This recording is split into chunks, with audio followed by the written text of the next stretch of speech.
پیدا کرتے ہیں اور اس کے بعد میں اسے بسنے کے لیے، پھیلنے کے لیے اسی زمین پر ایک موقع فراہم کیا جاتا ہے، اور اس کے بعد انسان اس زمین کے اوپر پلتا ہے، پھیلتا ہے، پھولتا ہے، کماتا ہے، اور دیکھتے ہی دیکھتے اسی طریقے سے زندگی گزارتے ہوئے ایک وقت میں موت آ جاتی ہے، اور وہ اپنی زندگی کا سفر مکمل کر کے اللہ رب العالمین کی بارگاہ میں، اللہ رب العالمین کی عدالت میں پیش کر دیا جاتا ہے حساب اور کتاب کے لیے۔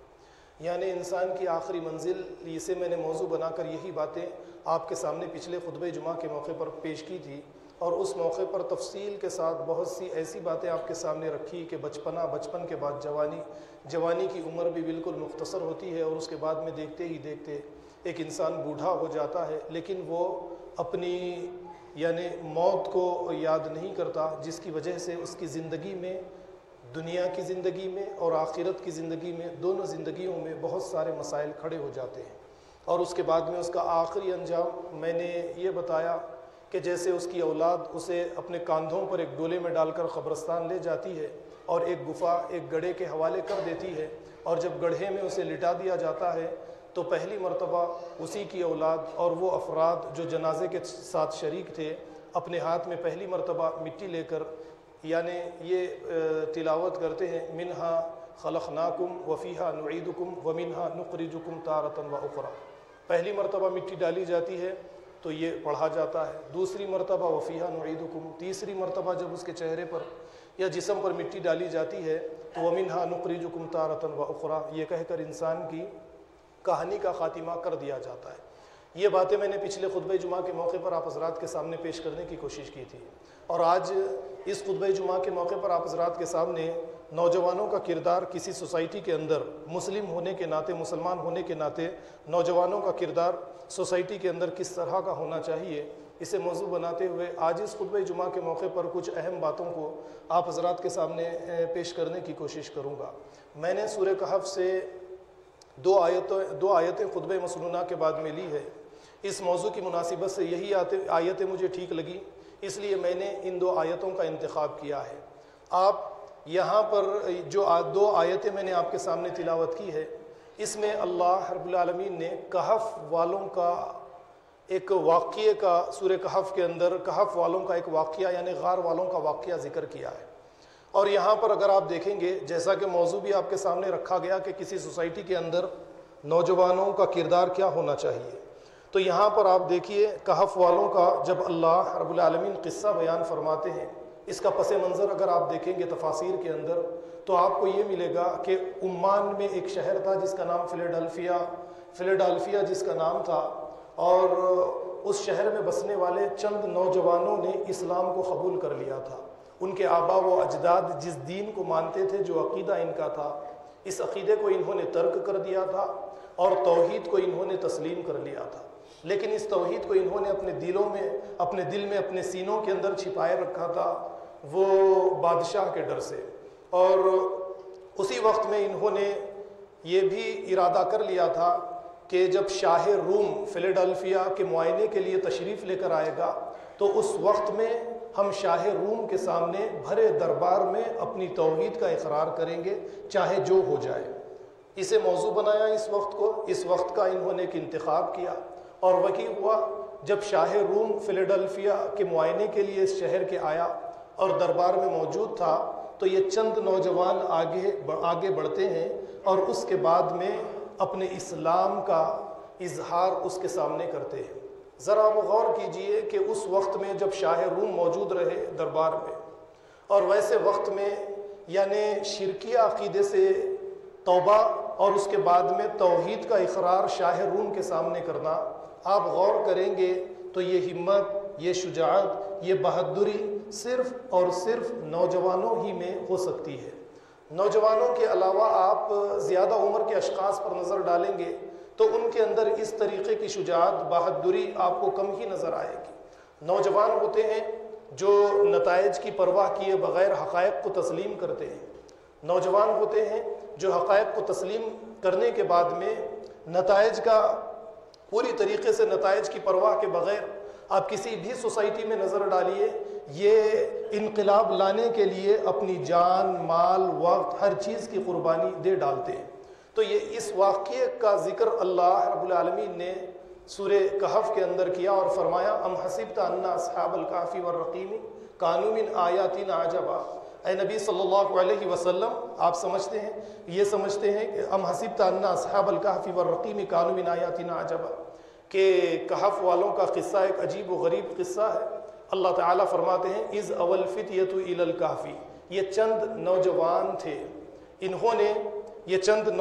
تھے، انہوں نے غار میں پناہ لی اور اس کے بعد میں اللہ سے دعا کی فقالوا ربنا آتنا من لدنک رحمہ وہیئ لنا من امرنا رشدا۔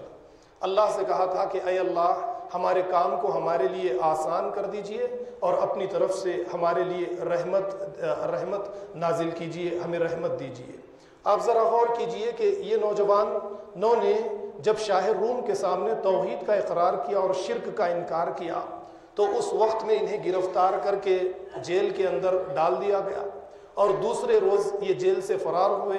اور کہف ایک غار کے اندر انہوں نے پناہ حاصل کی تھی۔ اسی کا اللہ رب العالمین نے ذکر کیا ہے۔ یہاں پر خاص بات آپ کے سامنے جو پیش کرنی ہے وہ یہی، اس قدم کو اٹھانے کے لیے جو سوسائٹی سے جو اشخاص آگے آئے وہ نوجوان تھے۔ اب ہم اس طریقے سے اس واقعے کے بعد میں ہم اپنی سوسائٹی پر نظر ڈالیں گے اور پھر یہ دیکھنے کی کوشش کریں گے کہ ہماری اپنی سوسائٹی میں بسنے والے نوجوانوں کا کردار کیا ہے۔ ہم اپنی سوسائٹی میں بسنے والے نوجوانوں کی مصروفیات، ان کے اخلاق، ان کے کردار کو دیکھ کر یہ نتیجہ نکال سکتے ہیں کہ یہ کوئی اخلاقی انقلاب یا دین کے لیے کوئی کام کاج نہیں کر سکتے، کیونکہ ہماری مصروفیات ہم نوجوانوں کی مصروفیات دیکھیں یا پھر اسی طریقے سے نوجوانوں کی مشغولیات دیکھیں تو ہمیں کچھ اور ہی نظر آتا ہے۔ لیکن ہم قرآن کریم پر ایک کے بعد ایک نظر ڈالیں گے یا نبی کریم صلی اللہ علیہ وسلم کی سیرت پر ہم نظر ڈالیں گے تو ہمیں یہی پتہ چلتا ہے کہ جتنے انقلابات اس دنیا کے اندر ہزاروں سال سے چلتے ہوئے آئے یا موجودہ وقت میں جتنے انقلابات آتے رہے، یہ تمام کے تمام انقلابات کے لیے نوجوان ہی آگے بڑھتے چلے گئے۔ اب اس ایک واقعے کے بعد میں آپ لوگوں کو کچھ دیر کے لیے حضرت موسیٰ علیہ السلام کی ذات کی طرف توجہ مبذول کروانا چاہتا ہوں۔ نوجوان تھے، فرعون کے محل میں پلے بڑے، اور اس کے بعد کا واقعہ آپ جانتے ہیں کہ ایک انسان کو انصاف دلانے کے لیے دو آپس میں لڑ رہے تھے کہ حضرت موسیٰ علیہ السلام نے ایک کو مکہ مارا، وہ مر گیا، اور اس کے بعد کا واقعہ تو آپ اچھی طرح سے جانتے ہیں کہ آپ دوڑتے ہوئے ایک دوسرے شہر میں چلے گئے، وہاں پر شعیب علیہ السلام تھے یا کوئی اور شخص تھے، ان سے ملاقات ہوئی، آپ نے ایک اچھی طرح سے ان کے بچیوں کو جو پانی پلانے کا مسئلہ، تالاب سے پانی کا جو مسئلہ تھا ان کے جانوروں کے لیے، اس کو حل کیا۔ پھر شعیب آگے بڑھ کر کہنے لگے کہ اے موسیٰ، تم اگر چاہتے ہو تو میری ایک بیٹی سے نکاح کر لو، اس کے بدلے میں 8 سال یا 10 سال تم ہمارے یہاں پر رکو گے، ہماری خدمت کرو گے، اور اس کے بعد تمہاری مرضی، تم آزاد ہو۔ حضرت موسیٰ علیہ السلام نوجوان تھے، جوانی کی حالت میں 10 سال مکمل کرنے کے بعد میں حضرت موسیٰ علیہ السلام پلٹ کر پھر مصر کو آتے ہیں، آپ کو پیغمبر بنایا جاتا ہے، اور پیغمبر جب آپ کو بنایا جاتا ہے تو آپ کے کاندھوں پر بنی اسرائیل میں جو اخلاقی زوال، جو کردار کے اعتبار سے زوال آ چکا تھا، جو پستی، جو کم ہمتی ان کے اندر آ چکی تھی، ان تمام چیزوں سے نکال کر انہیں ایک اچھی قوم کے اندر تبدیل کرنا، ان کے اندر اخلاق اور کردار پیدا کرنا اور فرعون کی غلامی سے انہیں آزادی دلانا، یہی کردار کے لیے حضرت موسیٰ علیہ السلام کا انتخاب کیا گیا۔ موسیٰ علیہ السلام کی قوم کے بارے میں آپ جانتے ہیں کہ یہ تمام کے تمام مسلمان تھے، بنی اسرائیل یہ تمام کے تمام مسلمان تھے۔ مسلمانوں ہی کے بیچ میں موسیٰ کو اس لیے روانہ کیا گیا تھا کہ ان کے اندر اخلاقی اعتبار سے زوال آ چکا ہے۔ اس زوال یافتہ قوم کو نکال کر اخلاقی اعتبار سے اخلاقی اونچائیوں تک انہیں پہنچانا ہے، ان کے اندر ایک اعلیٰ صفات ان کے اندر پیدا کرنا ہے۔ یہی ذمہ داری کو لے کر موسیٰ علیہ السلام بنی اسرائیل میں واپس آئے، اور آپ جانتے ہیں کہ فرعون کو سمندر کے اندر غرق کیا، اور اس کے بعد بنی اسرائیل کی ایک تربیت کا سلسلہ شروع ہوا۔ اور جب حضرت موسیٰ علیہ السلام یا ہارون علیہ السلام بنی اسرائیل کی تربیت فرماتے تو زیادہ تر موسیٰ علیہ السلام کے قریب اور ہارون علیہ السلام کے قریب رہنے والے اشخاص میں نوجوان ہوتے، آپ سے تربیت حاصل کرتے، اور اس کے بعد میں آپ دیکھتے ہیں کہ موسیٰ علیہ السلام جب اس دنیا سے چلے گئے، بنی اسرائیل پھر زوال کی طرف دن بدن جاتی رہی، تو یہی موسیٰ علیہ السلام کی قوم سے ایک مرتبہ طالوت آگے آتے ہیں جو جالوتیوں سے لڑنے کے لیے آتے ہیں۔ یہ بھی نوجوان ہیں۔ جب پیغمبر نے اعلان کر دیا کہ اللہ نے طالوت کا انتخاب فرما لیا ہے، قوم نے تو انکار کیا، یہ کہہ دیا کہ نہ مالی اعتبار سے یہ طاقتور ہے، نہ جسمانی اعتبار سے مالی اعتبار سے یہ طاقتورگی ہے۔ تو اس وقت میں پیغمبر نے یہ کہا تھا کہ اللہ نے اسے حکمت دی ہے اور اسے طاقت دی ہے اور اسے شجاعت اور بہادری دی ہے، جو شجاعت اور بہادری دوسرے بنی اسرائیل کے کسی فرد میں موجود نہیں ہے، اور یہ نوجوان ہے، یہ نوجوان ہی انقلاب لا سکتا ہے۔ اور جب بنی اسرائیل کو لے کر یہ پیغمبر جہاد کے لیے جالوتیوں کے خلاف نکلے، اور جالوت جب آ کر سامنے کھڑا ہو گیا، اس وقت میں بنی اسرائیل کے کئی افراد نے یہ کہہ دیا کہ ہم جالوتیوں سے نہیں لڑ سکتے۔ اس وقت میں حضرت داؤد علیہ السلام 17 سال 18 سال یا 20 سال کا یہ نوجوان، ابھی آپ پیغمبر نہیں بنائے گئے۔ دیکھیے، میں نے آغاز کہف والوں سے کیا ہے جو پیغمبر دگی ہے، پھر اس کے بعد میں آپ کے سامنے میں نے موسیٰ کو پیش کیا، پھر اس کے بعد میں نے طالوت کو آپ کے سامنے پیش کیا جو پیغمبر نگی ہے، پھر اس کے بعد ایک بننے والے پیغمبر کا واقعہ آپ کے سامنے قرآن کے قصص میں سے اٹھا کر آپ کے سامنے پیش کرنے کی کوشش کر رہا ہوں کہ یہ بھی نوجوان ہے، ایک بکریاں چرانے والا لڑکا ہے،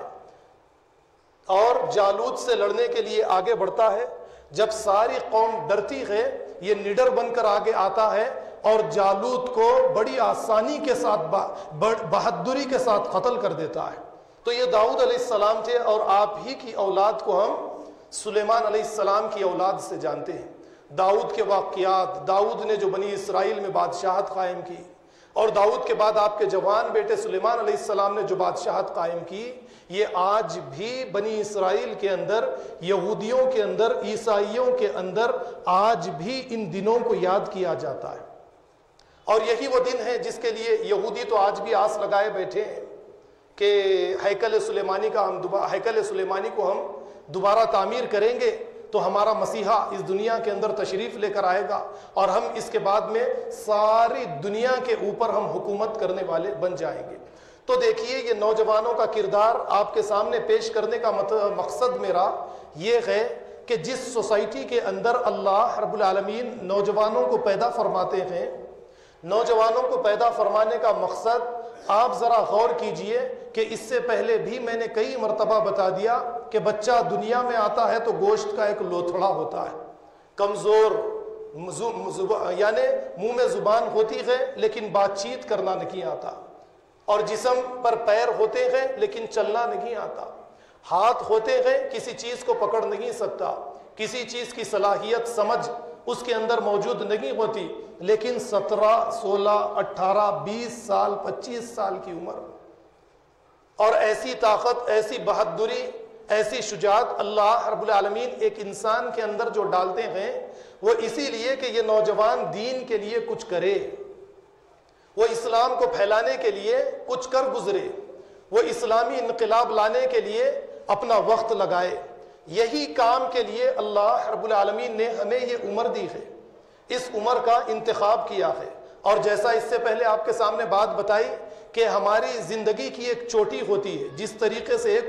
پہاڑ کی ایک چوٹی ہوتی ہے، اسی طریقے سے ہماری زندگی کی ایک چوٹی ہوتی ہے۔ ہماری زندگی کا آغاز ایک پہاڑ کے نیچے حصے سے ہوتا ہے، اور جوانی کی عمر چوٹی پر ہم کو پہنچا دیتی ہے، اور پھر جوانی کے بعد دھیرے دھیرے جہاں سے ہمارا آغاز ہوتا ہے وہیں پر ہمیں پہنچا کر زمین میں پھر سے ہمیں دفن کر دیا جاتا ہے۔ جب اللہ تعالی ہمیں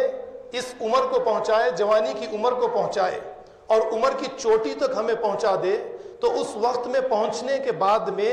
ہماری مصروفیات پر اگر ہم نظر ڈالیں گے تو ہمیں یہی پتہ چلتا ہے کہ نوجوان اپنی مصروفیات کو صرف اپنی دل لگی کے اندر ضائع کرنا چاہتے ہیں، ان کے سامنے کوئی مقصد نہیں ہے، وہ ان کے یعنی دل کو جو چیز اچھی لگتی ہے اسے پورا کرنے کے لیے حلال، حرام، اپنی ذمہ داریاں دینی اعتبار سے، خاندانی اعتبار سے، بیوی بچوں کے اعتبار سے، سوسائٹی کے اعتبار سے ان تمام ذمہ داریوں سے صرف نظر کرنا چاہتے ہیں۔ وہ ان ذمہ داریوں کو ادا ہرگز نہیں کرنا چاہتے ہیں۔ اسی لیے ہماری اپنی سوسائٹی میں بسنے والے تقریباً نوجوانوں پر جب ہم نظر ڈالتے ہیں تو ہمیں یہی پتہ چلتا ہے کہ دوست و احباب کے ساتھ زیادہ سے زیادہ اپنا وقت گزار دینا، اور اس کے بعد میں خاص چیز جسے آج مجھے آپ کے سامنے پیش کرنا ہے، ان چیزوں میں سے چند چیزیں تو خاص ہے، جس میں سے ایک ہے آج کے اس دور کا ایک بڑا فتنہ جو ہمارے لیے بن چکی ہے، وہ ہے شیشہ، جسے ہم حقہ کہتے ہیں۔ آپ دیکھیے کہ ہمارے نوجوانوں کے اندر ایک لت کی طرح، ایک نشے کی طرح یہ شیشہ، یہ حقہ ہمارے نوجوانوں کے اندر آ چکا ہے، اور اس شیشے نے سماج کو اس طریقے سے خراب کر دیا ہے کہ تقریباً نوجوان خوشیاں منانا چاہتے ہیں، یا گیٹ ٹوگیدر جو کہتے ہیں، دوستوں کے ساتھ وقت کاٹنا چاہتے ہیں، یا چھٹیاں منانا چاہتے ہیں، یا روزانہ اپنی محفلیں گرم کرنا چاہتے ہیں اپنی مجالس کے اندر۔ تو آپ ذرا نظر ڈالیے کہ شیشہ نوشی کا زیادہ سے زیادہ استعمال ہوتا ہے۔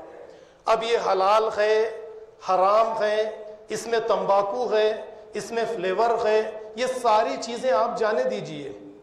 لیکن کچھ چیزیں، کچھ باتیں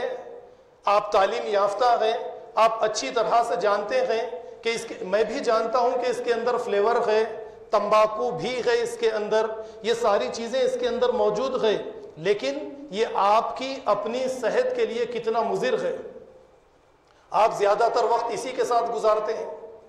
ایک شیشے کا پف لینا، یہ بتایا جاتا ہے کہ صرف ایک پف لینا ایک سگریٹ نوشی کے برابر ہے، اور پورا ایک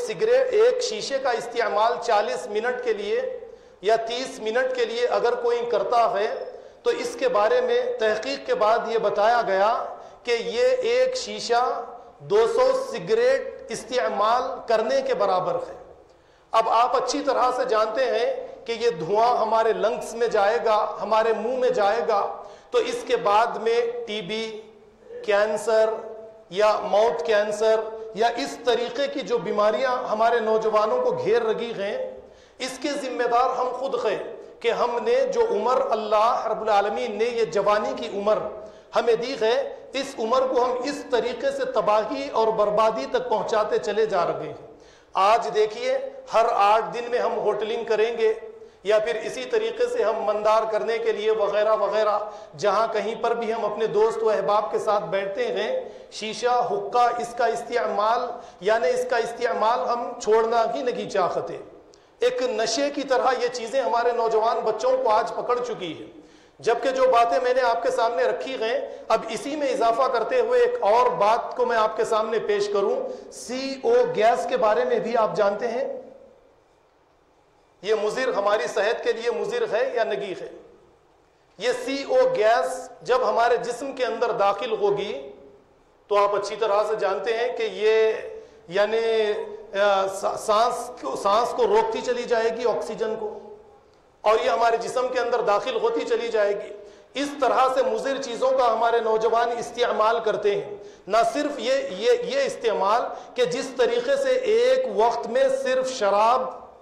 یا نشہ کرنے والی کچھ چیزیں ہمارے نوجوان بچوں کو متاثر کرتی تھی، لیکن آج کے اس دور میں بہت ساری چیزیں، انہی چیزوں کے اندر ایک موبائل کا نشہ بھی آپ لے لیجئے۔ میں تو یہ کہوں گا کہ موبائل کا نشہ جو ہے یہ شراب کے نشے سے زیادہ خطرناک ہے آج کے نوجوان بچوں کے لیے، یا شیشہ یا حقے کا نشہ ہمارے نوجوان بچوں کے لیے شراب سے زیادہ نقصان دہ ہے۔ اس سے کافی نقصانات ہوتے ہیں۔ آپ گوگل پر سرچ کیجئے، آپ کو کافی تفصیلات اس کے بارے میں ملتی چلی جائے گی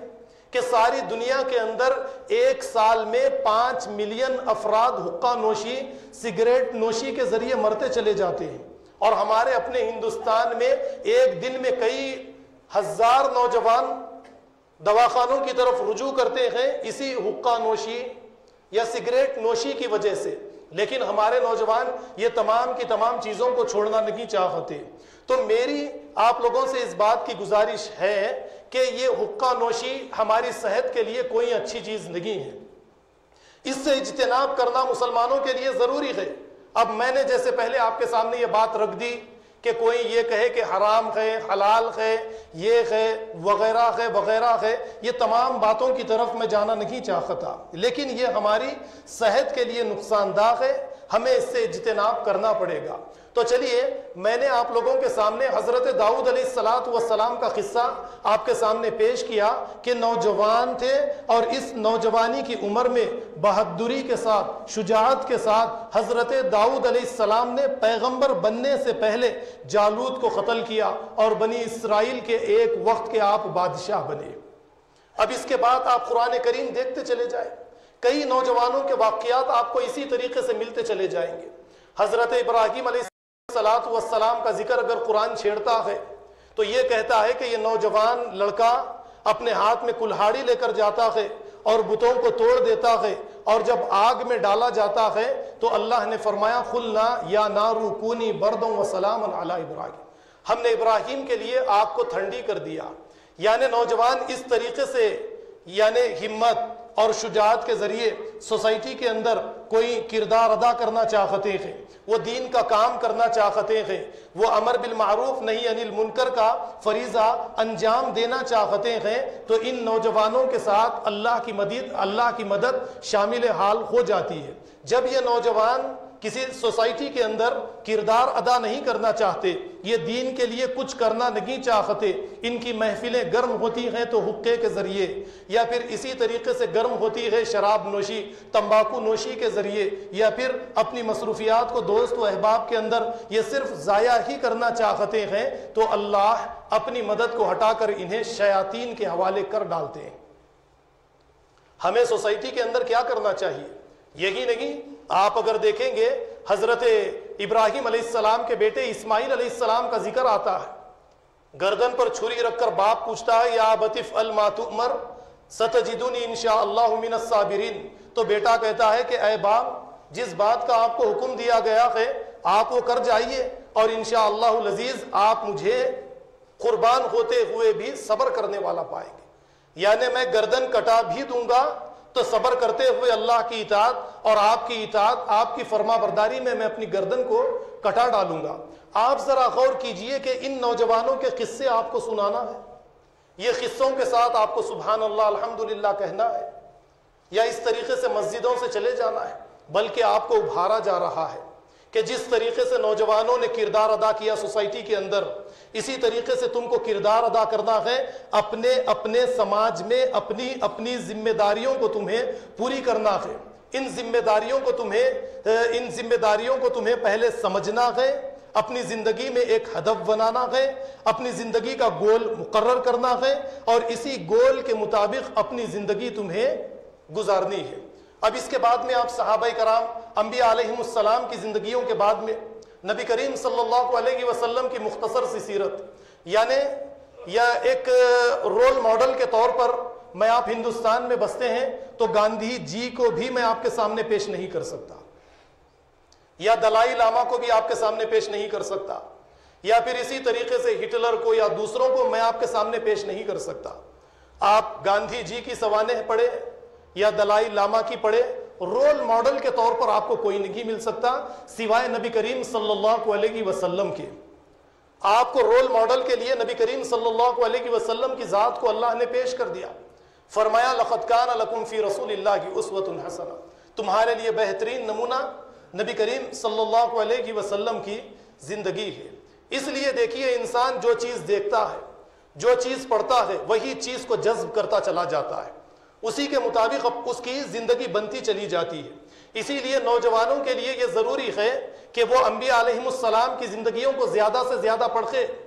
انبیاء علیہم السلام کی زندگیوں کے ساتھ ساتھ نبی کریم صلی اللہ علیہ وسلم کی سیرت کا کثرت کے ساتھ یہ مطالعہ کرے،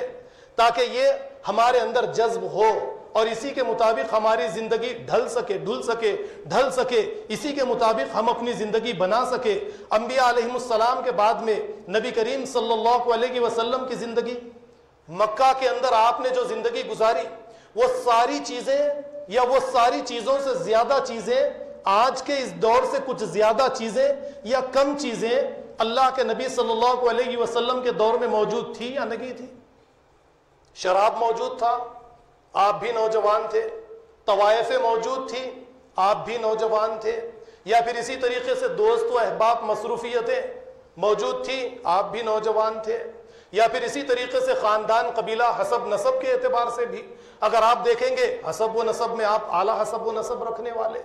خاندان کے اعتبار سے، مالی اعتبار سے، ہر اعتبار سے آپ نبی کریم صلی اللہ علیہ وسلم کی زندگی دیکھیے اور سیرت اٹھائیے، پھر مطالعہ کیجئے، بارہا آپ مطالعہ کرتے چلے جائیں کہ آپ صلی اللہ علیہ وسلم نے اپنی زندگی کے جوانی کے ان قیمتی ایام کو دوست و احباب کے ساتھ نبی بننے سے پہلے ضائع کیا ہے، یا اس طریقے سے دوست و احباب کے ساتھ ضائع کیا ہے، یا کسی ایسی مصروفیت کے اندر آپ کو شریک کر لیا کہ جس سے کوئی فائدہ حاصل نہیں ہوتا ہے۔ لیکن انہی مصروفیات سے اگر کچھ چیزوں کو اللہ کے نبی صلی اللہ علیہ وسلم کی نکالیں گے تو آپ کو پتا چلے گا کہ عرب کے اندر لڑائی جھگڑا ہو جاتا ہے کہ حجر اسود کو خانہ کعبہ میں کون نصب کرے گا، اور جو کوئی خانہ کعبہ کے قریب پہلا شخص نکل کر باہر آئے گا اسی کو اس کا فیصلہ کرنے کے لیے مقرر کیا جائے گا۔ سارے مشرکین دیکھتے ہیں کہ محمد رسول اللہ صلی اللہ علیہ وسلم آگے۔ ایک اتنا بڑا مسئلہ عرب کے لیے، مکہ میں بسنے والے عربوں کے لیے، لوگوں کے لیے کہ خون قرابہ ہجر اسود کے لیے ہو جائے، اس وقت میں ایک نوجوان محمد رسول اللہ صلی اللہ علیہ وسلم آگے آتے ہیں اور اس کے بعد یہ فیصلہ کرتے ہیں کہ ایک چادر لائی جائے، اس کے بیچ میں حجر اسود کو رکھ دیا جائے اور تمام قبائل کے بڑے بڑے اشخاص سردار اس چادر کو پکڑے، اور اس کے بعد میں اللہ کے نبی صلی اللہ علیہ وسلم نے حجر اسود کو اپنی جگہ پر لگا دیا۔ یعنی آپ ذرا غور کیجئے کہ یہ واقعہ ہمیں یہ بتاتا ہے کہ کسی سوسائٹی کے اندر اگر یعنی لوگوں کے بیچ میں اختلاف پیدا ہو جائے تو نوجوان اپنا کردار کس طریقے سے ادا کرے، اور ہم ہیں، ہمارے نوجوان ہیں، کسی خاندان قبائل کے اندر لڑائی اور جھگڑے ہو جائیں تو چھوٹی سی بات کو بڑی کر کے اس لڑائی اور جھگڑے کو زیادہ سے زیادہ کرنا، اسے طول دینا، اسے خون قرابے تک پہنچا دینا، تباہی اور بربادی کے دہانے تک اسے پہنچا دینا، اس طریقے کے کام کاج میں ہمارے نوجوان کثرت کے ساتھ ہمیں دکھائی دیتے ہیں۔ لیکن نبی کریم صلی اللہ علیہ وسلم یاد رکھیے ابھی رسول نہیں بنائے گئے، اور پھر اس کے بعد کا ایک واقعہ کہ یمن سے ایک آدمی سامان بیچنے کے لیے آتا ہے، اس کا سامان تو لے لیا جاتا ہے لیکن اس کی قیمت نہیں دی جاتی، یہ کوہ صفا پر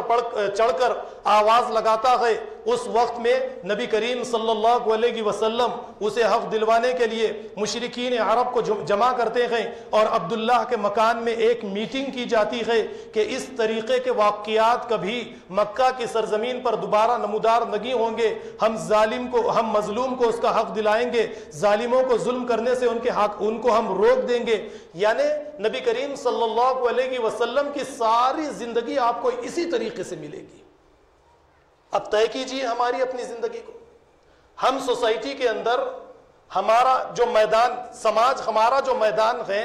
اس سماج کے اندر اس طریقے سے ہم نے اپنی کیا ذمہ داری ادا کی۔ کسی خاندان میں لڑائی جھگڑا ہو جائے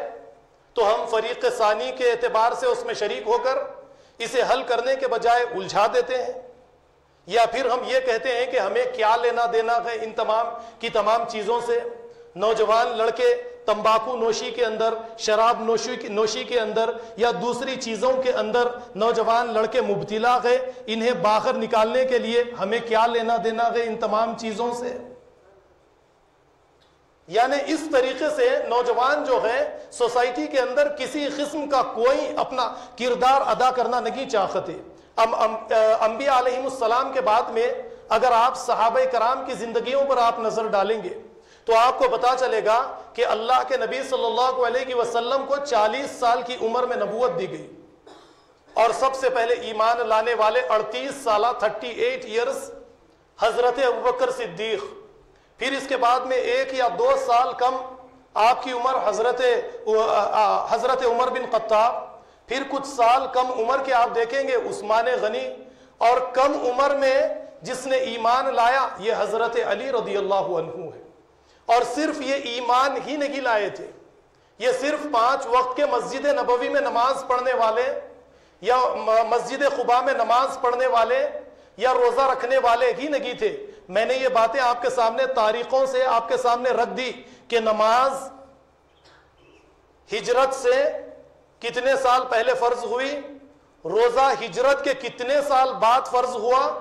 حج ہجرت کے کتنے سال بعد فرض ہوا۔ یہ باتیں رکھ کر میں نے آپ سے یہ سوال کیا تھا کہ ٹھیک ہے، نماز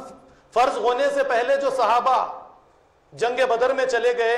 یا اس طریقے سے دوسرے صحابہ جو اس دنیا سے اپنی طبی موت مر کر چلے گئے یا شہید کر دیے گئے، یہ جنت میں بنا نماز کے کس طریقے سے چلے گئے، بنا روزے کے کس طریقے سے چلے گئے، بنا حج کے کس طریقے سے چلے گئے، کیونکہ ابھی تو یہ ساری چیزیں فرض ہی نہیں ہوئی تھی۔ تو میں نے اس وقت میں آپ کو یہ بات آپ کے سامنے پیش کی تھی کہ وہ یہی سماجی میدان ان کے سامنے تھا کہ غریبوں کی مدد کرنا، سیاست کو ٹھیک کرنے کی کوشش کرنا، اپنی ذمہ داریوں کو ایک سماج میں رہنے کے بعد میں صحیح طریقے سے ادا کرنا، یہی سماجی میدان ان کے سامنے تھا۔ سماجی میدان کو صحابہ کرام نے ٹارگٹ کیا تھا، اور اسی سماجی میدان کو درست کرنے کے لیے انہوں نے اپنی جان مال ہر چیز کی قربانی دی تھی۔ تو ہماری اپنی بستی بارکس کے نوجوان جب تک اس سماجی میدان میں نہیں اتریں گے، آپ کی نماز شاید قبول ہو جائے گی، آپ کا روزہ شاید اللہ کی بارگاہ میں قبول ہو جائے گا، لیکن وہ درجے حاصل نہیں کرے گا جو درجے صحابہ کرام کی نماز اور روزوں نے حاصل کیے ہیں۔ تو میری آپ لوگوں سے یہی گزارش رہتی ہے کہ اس سماجی میدان میں اتریے، اپنی ذمہ داریوں کو پوری کرنے کی کوشش کیجیے۔ جنگ بدر کے موقع پر ابو جہل کو قتل کرنے والے 2 لڑکے، ایک کا نام معاذ، دوسرے کا مجھے یہاں پر یاد نہیں آ رہا ہے کہ کیا عمر تھی، آپ بتائیے یہ لڑکوں کی۔ ابو جہل کو قتل کرنے والے یہ چھوٹے لڑکے یہ نوجوان آگے بڑھ کر ابو جہل کو قتل کرتے ہیں۔ ان کو کیا ضرورت، جہاد کے اندر شریک ہونا، ابو جہل کو ختم کرنا، جہاد کے اندر اپنی جان لگانا، اپنا مال لگانا۔ ان کے سامنے بھی تو ایک بڑا میدان تھا، ان کے سامنے بھی تو بیوی بچے تھے، ان کے سامنے بھی تو اپنی تجارت تھی، ان کے سامنے بھی تو یعنی بہت ساری مصروفیات تھی، ان کے سامنے بھی تو عمر کا ایک لمبا عرصہ تھا، لیکن یہ ساری چیزوں کو انہوں نے دین کے سامنے قربان کر دیا اور اپنی زندگیوں کا نذرانہ جنگ بدر کی شکل میں انہوں نے پیش کر دیا۔ اور یہی نہیں، آپ دیکھتے چلے جائیں، حضرت علی 22 سالہ نوجوان تھے، جنگ بدر میں کبھی شریک ہے، جنگ احد میں شریک ہے، اور اسی طریقے سے خیبر میں کہیں پر ہے، اور دوسری جنگوں میں حضرت عمر، حضرت عثمان، حضرت ابوبکر، یہ تمام کے تمام صحابہ کرام کو کیا ہو گیا کہ یہ اپنے بیوی بچوں کو چھوڑ کر نکل کر چلے جاتے ہیں۔ اور جب مال خرچ کرنے کا مسئلہ آتا ہے، نبی کریم صلی اللہ علیہ وسلم ہجرت کر کے مدینہ چلے گئے، مکہ میں مالدار سے مالدار ہے، تو اپنے مال کو دینی تربیت حاصل کرنے کے لیے صرف نبی کریم صلی اللہ علیہ وسلم کی صحبت نہیں تھی کہ اللہ کے نبی کا ہاتھ اپنے ہاتھ میں لے اور اللہ کے نبی کے ہاتھ کو بوسہ لے، نبی کریم صلی اللہ علیہ وسلم سے معانقہ کرے، نبی کریم صلی اللہ علیہ وسلم کے چہرے پر نظر ڈالے۔ جو باتیں آج ہمارے بیچ میں عام ہے کہ ہاتھ سے یعنی نبی کے ہاتھ میں جس کا ہاتھ چلا جائے وہ جنت میں چلا جائے گا، نبی کے گلے سے جس کا گلا مل جائے وہ جنت میں چلا جائے گا، جس کی نظر ایک مرتبہ اللہ کے نبی صلی اللہ علیہ وسلم کے چہرے پر پڑ گئی اس کو آگ نہیں چھوگی، یہ ایسی باتیں نہیں تھی۔ صحابہ کرام نبی کریم صلی اللہ علیہ وسلم سے تربیت حاصل کرنے کے لیے جان مال ہر چیز کی قربانی دینے کے لیے تیار تھے۔ کیوں؟ ایک گول، ایک ہدف، ایک مقصد تھا۔ جب کسی قوم کے اندر مقصد آ جاتا ہے تو وہ اسی طریقے سے اپنی جان مال ہر چیز کی قربانی دینے کے لیے تیار ہو جاتے ہیں۔ ہم کیا قربانی، ہمارے نوجوان کیا قربانی دیتے ہیں دین کے لیے؟ عید کی نماز ادا کر لینا، تراویح کی نمازیں 8 دن کے لیے 10 دن کے لیے پڑھ لینا، یا 5 وقت کی نمازیں پڑھ لینا، رمضان کا مہینہ آئے تو روزے رکھ لینا، یہ قربانیات ہیں ہماری۔ ایسا نہیں ہے، یہ صحابہ کرام کی زندگیاں ہیں، یہ صحابہ کرام کی زندگیوں سے ہمیں سبق لینا چاہیے۔ پھر اس کے بعد میں آپ اگر آگے کی طرف بڑھیں گے تو اسامہ بن زید کو میں آپ کے سامنے پیش کر پھر آگے جانے کی کوشش کروں گا۔ 17 سالہ یا 16 سالہ یہ لڑکا ہے، اللہ کے نبی صلی اللہ علیہ وسلم تمام کبار صحابہ پر فوقیت دے کر لشکر کا سپہ سالار جنگ تبوک کے لیے اسامہ بن زید کو مقرر فرماتے ہیں۔ کچھ تو صلاحیتیں تھیں ان کی اس نوجوان کے اندر، اس کی بہادری، اس کی شجاعت دیکھ کر اللہ کے نبی صلی اللہ علیہ وسلم نے یہ ارادہ کیا کہ جنگ تبوک کے موقع پر اسامہ بن زید کو روانہ کیا جائے۔ اسامہ بن زید کے بعد میں آپ جانتے ہیں کہ سندھ کی طرف جس نوجوان کو حجاج بن یوسف نے روانہ کیا، ہمارے ہندوستان پاکستان میں جو اسلام آیا، آج یہ مدارس اور مساجد آپ کو نظر آتی ہیں، یہ نوجوان 17 سال کا ایک محمد بن قاسم تھا۔ اسے کیا ضرورت تھی آپ بتائیے؟ آرام کے ساتھ یہ زندگی گزار سکتا تھا، عیش و آرام کے ساتھ اس کی زندگی گزر سکتی تھی، لیکن یہ سندھ کے اندر آتا ہے اور 19 سال میں یہ فاتح سندھ کے نام سے جانا جاتا ہے۔ یا پھر سلطان صلاح الدین ایوبی جس نے قسطنطنیہ کو فتح کیا، یا طارق بن زیاد 22-23 سال کی آپ کی عمر جس نے اسپین کو فتح کیا۔ اس طریقے سے آپ تاریخ اٹھا کر دیکھیے کہ جتنے انقلابات آئے ہیں وہ سارے کے سارے نوجوانوں ہی کے ذریعے آئے۔ اب اس کے بعد میں ہماری اپنی زندگیوں پر ہم نظر ڈالیں، ہم کو مسجد میں لایا کس لیے جا رہا ہے، اس پر غور و فکر کیجئے۔ حضرت لقمان علیہ السلام کی وہ نصیحت مجھے یہاں پر یاد آئی، یا بنی اقیم الصلاۃ، اے میرے پیارے بیٹے نماز کو قائم کر۔ کس لیے نماز کو قائم کرنا ہے؟ وَأْمُرْ بِالْمَعْرُوفِ وَانْهَ عَنِ الْمُنْكَرِ، نماز کو قائم کرنا ہے امر بالمعروف سماج میں، نہیں عن المنکر کے کام کے لیے۔ ہم نے نماز کس لیے قائم کی ہے؟ جنت میں اعلیٰ سے اعلیٰ مقامات حاصل کرنے کے لیے، کریے آپ، لیکن نماز امر بالمعروف نہیں عن المنکر کے لیے ہے۔ اس لیے بار بار ان الصلاۃ تنہی عن الفحشاء والمنکر، یہ آیت آپ کے سامنے پیش کرتا ہوں۔ حضرت لقمان علیہ السلام نے کہا یا بنی اقیم الصلاۃ وامر، پھر کہا وامر بالمعروف وانہی عن المنکر، اے میرے پیارے بیٹے نماز قائم کر، لوگوں کو برائی سے روک، اچھائی کا حکم دے۔ دیکھ یہ کام کرنے کے بعد میں کئی مصیبتیں تیری طرف آئے گی، اگر ان مصیبتوں میں تو صبر کرے گا تو یہی کام ہمت میں سے ہے، یہی ہمت کے کاموں میں سے ہے، یہ ہمت کا کام ہے۔ تو وقت مجھے اجازت نہیں دیتا، باتیں تو بہت ساری تھی یعنی قرآن کریم کی آیات کے ذریعے، احادیث کے ذریعے، لیکن وقت ہو چکا ہے، اسی لیے میں اپنی باتوں کو یہیں پر ختم کروں گا۔ پھر کسی موقع پر اس موضوع سے یعنی اور باتیں آپ کے سامنے پیش کرنے کی کوشش کروں گا۔ ایک ضروری اعلان یہ ہے کہ مسجد علی جو بابا نگر میں ہے، اس مسجد سے ہر ماہانہ اس مسجد کے لیے اخراجات کے لیے تعاون کیا جاتا ہے۔ میری آپ لوگوں سے گزارش ہے کہ جاتے وقت میں 2 نوجوان لڑکے گیٹ کے قریب میں مسجد کی کھڑے رہیں گے، آپ جاتے وقت میں اس مسجد کا اچھی طرح سے تعاون کیجئے۔ دوسرا ضروری اعلان یہ ہے کہ اس سے پہلے آپ کے سامنے اعلان کیا گیا تھا کہ ہر جمعہ ہماری اپنی مسجد کے مصلیوں سے 10 روپے جمع کیے جائیں گے۔ اگر کوئی مریض ہے تو اس کے ذریعے سے ان کے یعنی علاج کے لیے دوائیوں کا بندوبست کیا جائے گا۔ تو پہلی مرتبہ پہلے جمعے میں ہم نے 5000 روپے جمع کیے الحمدللہ، اور بتایا کہ ٹیلر جو سراج تھا اس کی آنکھ میں انجیکشن دلوانا تھا، اس کو وہ پیسے دے دیے گئے الحمدللہ۔ آج اس جمعے میں میری آپ لوگوں سے گزارش ہے کہ جاتے وقت میں 10 روپے دیتے جائیے تاکہ کسی مریض تک ہم دوائیاں اس کے علاج کے لیے پہنچا سکیں۔ وآخر الدعوانا ان الحمدللہ رب العالمین۔